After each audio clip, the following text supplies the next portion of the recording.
काय आहे आपल्या ह्या भागातील काय खुनेश्वरचं कसं आहे वातावरण एकूण? हे अण्णांनी सायलीताईचं पाडलं आहे. का कशासाठी? कारण त्यांनी बाकीच्यांनी आज नुसती नादी लावलं, कामं केली. जसं आम्हाला कळतंय असं शिरापूर रस्ता करतोच म्हणते ती. उमेददारांनी त्यांना पैसे आणून दिलं, त्यांनी कोणीही काही केलं नाही.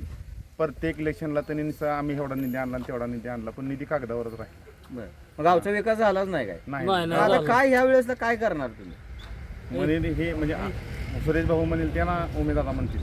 बरं, काय तुम्हाला विश्वास वाटतंय का त्यांनी विकास निधी आणून आपल्या गावाचा विकास केला की निधी? तेव्हापासून दादा नरखेड गटाचं हे झालंय सदस्य, तेव्हापासून आमच्या गावाचा विकास झाला. काय ते आपल्या गावच्या बी कोण उमेदवार आहेत असं म्हणजे सायलीताई आहेत का काय? सुरेश भाऊची सोन आहे. बरं, हां भाऊंचं काय ह्या भागामध्ये किंवा ह्या गावामध्ये काय योगदान आहे? भरपूर आहे, आता भरपूर कामं केली ती. बरं, हां मग त्यांच्या कामाचा किंवा त्यांच्या योगदानाचा त्यांच्या सुनबाईंना फायदा होईल का? होत आहे ना. बरं, आता पंचायत समिती झडपीला काय कोण उमेदवार असं वाटतं? नरखेड जिल्हा परिषद गटामधून संतोष अण्णा पाटील येतील आणि शिरापूर पंचायत समिती गणातून सायली सचिन चव्हाण येतील. बरं, काय कशासाठी? उमेददादा पाटलांनी जिल्हा परिषदच्या माध्यमातून खुनेश्वरमधले न सुटलेले प्रश्न सोडविले आहेत. काय कुठले प्रश्न त्यांनी सोडवले? खुनेश्वर शिरापूर रोड 40 वर्ष नकाशात नव्हता, ती रोड नकाशात आणून त्या रोडला निधी दिलाय. ज्ञानेश्वर माऊली देवस्थानला प्युअर ब्लॉकसाठी पैसे दिले आहेत. स्वच्छ भारत शौचालय माऊली देवस्थानसाठी दिले. असंख्य कामं केलेले आहेत उमेददादा पाटलांनी, त्यामुळं दादा संतोषांना पारडं जड आहे.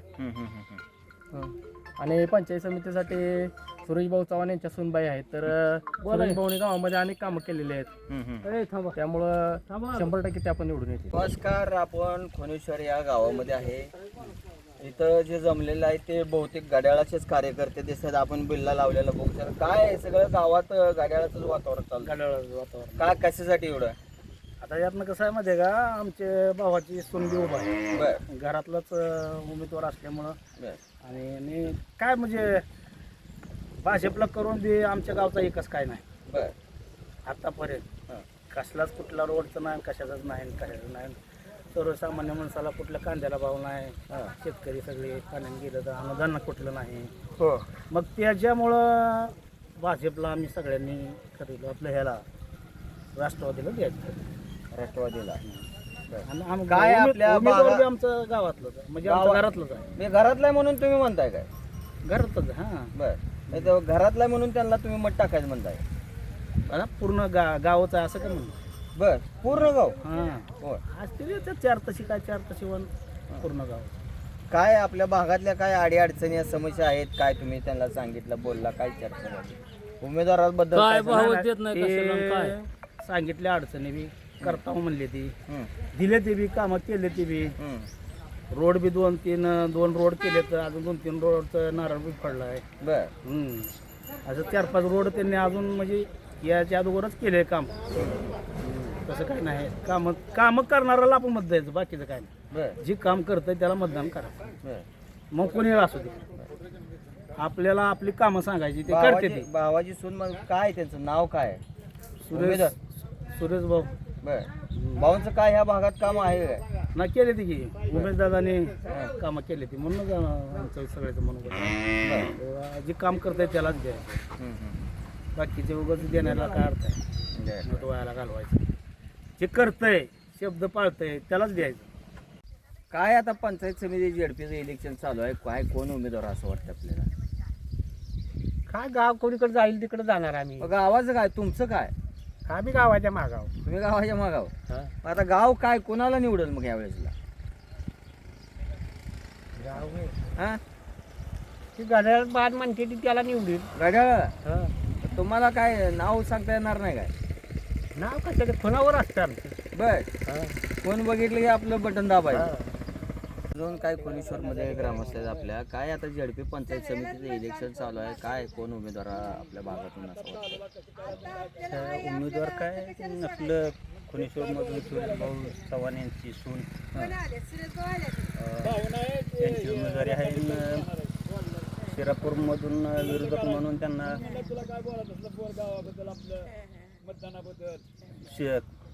मसलकर ही. काय दोन्हीपैकी कोण उमेदवार असं वाटतं आपल्याला? दोन्हीपैकी उमेदवार कसं आहे, सत्ताधारी पक्षाची जास्त म्हणजे एकमेकाला कुरघोड्या करण्याशिवाय यांचं काय कारण राजकारण नसते. आणि सर्वसामान्य उभा राहील त्याला त्रास असतो, त्यामुळं प्रत्येक गोष्टी माणूस त्रास सहन करून जी पुढे जातो ती घडतच जात असतो नेहमी. आणि जी सत्तेतला असतो त्याला वाटतं मी ह्याला सहजासहजी हे करून मी हे करून जाईल, पण अशा गोष्टी सर्वसामान्य जनतेत रुजत नाहीत.